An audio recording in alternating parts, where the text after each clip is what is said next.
बड़े दुख की बात है कि भारत में अब 3-3, 4-4, 5-5 साल की बच्चियां भी सुरक्षित नहीं हैं।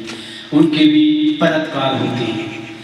भारत का समाज इतना नीच कैसे हो सकता है कि जिस देश में यत्र नारस्तु पूजन्ते रमन्ते तत्र देवता की बातें करी जाती हैं, आज उस देश में बच्चियां ही असुरक्षित हैं। अगर किसी बड़ी महिला का बलात्कार होता है तो लोग कहते हैं कि उस महिला का ही उसमें कारण रहा होगा, वो महिला ही उसकी उत्तरदायी और जिम्मेदार है। परंतु 4-4, 5-5 साल की बच्चियों के बलात्कार हो रहे हैं, इसका कौन जिम्मेदार है? आज भारत इतना भ्रष्ट हो चुका है कि आप कल्पना भी नहीं कर सकते कि भारत इतना भी नीचता पर गिर सकता है। भारत में दिन रात यौन शोषण की चर्चाएं चलती है। भारत का दुर्भाग्य है कि भारत का अधः पतन होना हो गया है। भारत के लोगों के चरित्र इतने गिर गए हैं कि चरित्रता की बातें करने वाले लोग लोगों की आंखों में खटकते हैं। आज सोशल मीडिया पूरी चरित्रहीनों से भरी पड़ी है, परंतु इस पर कोई भी बोलता तक नहीं है।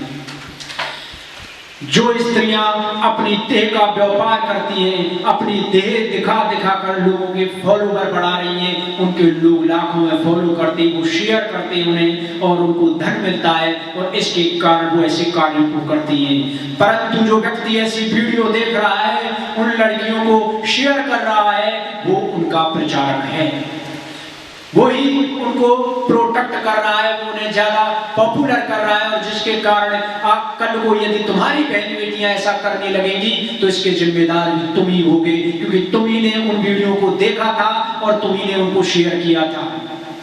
अगर कोई समाज गलत चीजों को प्रोत्साहन देता है तो उस समाज का पतन निश्चित है, और आज भारत में यही हो रहा है। 4-4, 5-5 साल की बच्चियों के बलात्कार हो जाते हैं, परंतु इस पर किसी का ध्यान नहीं जाता है, लेकिन लोग मूर्खतापूर्ण चर्चाओं में अपना समय व्यतीत कर रहे हैं। इससे बड़ी विडंबना किसी भी राष्ट्र के लिए हो नहीं सकती है। सैनिक सीमा पर रक्षा कर सकता है, लेकिन समाज में जो आंतरिक बुराइयां व्याप्त हैं, क्या उनसे तुम समाज की रक्षा कर सकते हो? तुम्हें उस समाज की रक्षा करनी ही होगी।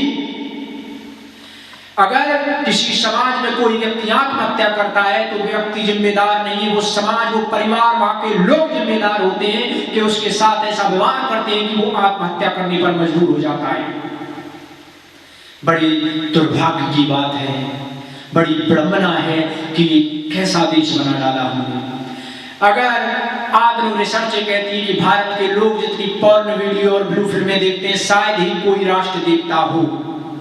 भारत में सबसे अधिक लोग मोबाइल यूज करते हैं, परंतु वो वीडियो क्या देख रहे हैं? ना वो कंप्यूटर चलाना सीख रहे हैं, ना कोई विज्ञान, ना कोई जानकारी, ना इतिहास, ना समाजशास्त्र, किसी भी दर्शन, ना किसी की भी जो ज्ञान विषयक चीजें, उन्हें तो भारत का लोग देखता ही नहीं है। पूरे सोशल मीडिया पर अश्लीलता का ही बोलबाला है, और ऐसे समाज बलात्कारों को प्रोत्साहित करेगा, ये निश्चित है। बलात्कारों की असली कारण सोशल मीडिया है, क्योंकि वो आज स्त्री को सिर्फ एक भोग्य वस्तु की तरह प्रस्तुत कर रहा है, और स्त्रियों को भी इस बात पर ध्यान देना चाहिए। भारत का दुर्भाग्य ये है कि भारत इतना संवेदनाहीन कैसे हो सकता है। हम लोग अहिंसा की बातें करते हैं, असल में हम अहिंसक नहीं नपुंसक हो चुके हैं। भारत और पाकिस्तान का युद्ध चल रहा है, परंतु लोगों की संवेदनाएं, जो लोग सीमा पर शहीद हो रहे हैं उनके प्रति नहीं है, बल्कि जो पाकिस्तानी भगाए जा रहे हैं उनके प्रति लोग दया और अहिंसा की बातें कर रहे हैं। इससे बड़ा देशद्रोह कोई हो सकता है कि आपकी संवेदनाएं ना उस शहीद के प्रति हैं और ना ही उसके परिवार के प्रति हैं, तो धिक्कार है आप जैसे लोगों के। किसकी बात करें? भारत का दुर्भाग्य है कि भारत में ऐसे षड्यंत्र चल रहे हैं, परंतु कोई भी व्यक्ति उन षड्यंत्रों पर ध्यान नहीं दे रहा है। इसी कारण भारत को 7 समंदर पार करके अंग्रेज गुलाम बना सके, इससे बड़ी शर्म की बात कोई हो नहीं सकती। लेकिन कोई व्यक्ति स्वाभिमान से जीना चाहता ही नहीं है। भारत का व्यक्ति जितनी नीचता से जीता है, किसी भी राष्ट्र का व्यक्ति नहीं जीता है। ये सोचने की बात है कि भारत की आबादी उस समय 33 करोड़ थी और अंग्रेजों की आबादी 3 करोड़ थी। अगर 30 आदमियों को 3 आदमी गुलाम बना ले, उनसे बड़े बेवकूफ आदमी शायद ही दुनिया में खोजने को मिले, और यही हो रहा है। भारत में को हम आंतरिक रूप से इतना कमजोर कर रहे हैं कि हमारे जो नेता हैं वो भी देशभक्ति की बातें नहीं करते हैं। भारत का दुर्भाग्य है कि भारत में रोहिंग्या, बांग्लादेशी, पाकिस्तानी, अफगानिस्तानी रह रहे हैं, लेकिन हमें उनकी कोई परवाह नहीं है। हम इतने दयालु भी नहीं हैं जितनी हम दया दिखा रहे हैं। असल तो यही है कि हम हिंसा की आड़ में अपनी नपुंसकता को छिपा रहे हैं। और यदि आप सड़कों पर नहीं उतरे, आपने इन चीजों का विरोध नहीं किया, तो भारत का विभाजन निश्चित है। जिस प्रकार की भारत में जो षड्यंत्र रचे जा रहे हैं, भारत की स्त्रियां पाकिस्तान के लोगों से विवाह करती हैं और 5-5, 7-7, 8-8 संतानें पैदा करती हैं। क्या वो जो संतानें पैदा हुई हैं वो देशभक्त होंगी? क्या वो इस देश का भला चाहेंगी? कभी नहीं चाह सकती। और यही दुर्भाग्य है इस देश का कि ये इसमें शत्रुबोध आज तक पैदा ही नहीं हुआ कि कौन हमारा हितैषी है और कौन हमारा अहित चाह रहा है। इस चीज का हम निर्णय ले ही नहीं पाए। भारत के लोग इतने मूर्ख हो गए हैं कि उन्हें कोई गलत बात भी बताकर उन्हें संतुष्ट किया जा सकता है। वो न वास्तविकता को जानना चाहते हैं, वो यथार्थ की भूमि पर उतरना ही नहीं चाहते। और जो ये देश यथार्थ की बातें नहीं करेगा वो देश दुनिया से पिछड़ जाएगा। और यही भारत का सबसे बड़ा दुर्भाग्य रहा है। भारत में सबसे ज्यादा लोग मारे जाते हैं, बलात्कार होते हैं। कारण इसका भारतीय समाज ही है, क्योंकि समाज कभी उतरकर सामने आता ही नहीं है। लोकतंत्र की बातें की जाती है, परंतु लोग इस लोकतंत्र में कोई योगदान देना ही नहीं चाहते।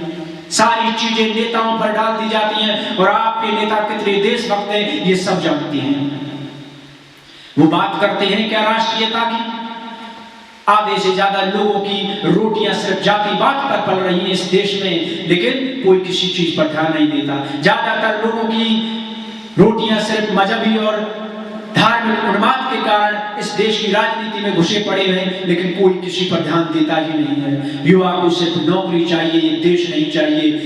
क्यों युवा राजनीति में नहीं आते हैं? क्या आप एक नौकरी करने के लिए ही पैदा हुए? सुभाष चंद्र बोस ने कहा था कि जब तक राष्ट्र का भला नहीं हो सकता, जब तक इस देश के युवा राजनीति में नहीं आएंगे। एक अनपढ़ व्यक्ति अगर राजनीति, एक वृद्ध व्यक्ति या अनपढ़ व्यक्ति राजनीति करता है तो पढ़ा लिखा व्यक्ति कहता है कि ये लोग अनपढ़ हैं, हम कुछ नहीं जानते। वास्तविकता ये है कि अनपढ़ जितना देश को नहीं लूट पाते हैं, पढ़ा लिखा कहता है कि मैं उससे ज्यादा लूटूंगा, मुझे आने का अवसर दीजिए। और यही इस देश की विडंबना है। ये देश आपका है। नीति ये कहती है कि अगर परिवार की रक्षा हो रही है और एक व्यक्ति का बलिदान जा रहा है तो उसे एक व्यक्ति का बलिदान कर देना चाहिए, परिवार को बचाना चाहिए। यदि गांव की रक्षा में एक परिवार को अपना बलिदान करना पड़े तो एक परिवार को बलिदान हो जाना चाहिए, लेकिन गांव जीवित रहना चाहिए, गांव समृद्ध होना चाहिए। और यदि जब राष्ट्र की बात आए और एक गांव का बलिदान करना पड़े तो उन्हें सहर्ष गांव का भी बलिदान कर देना चाहिए। और जब तक हम त्याग नहीं करेंगे इस राष्ट्र का कुछ नहीं हो सकता है। हमें इस राष्ट्र के लिए जीना होगा। हर एक व्यक्ति के अंदर राष्ट्रभक्ति पैदा करनी होगी, तभी इस देश का उद्धार हो सकता है। जय हिंद, जय भारत।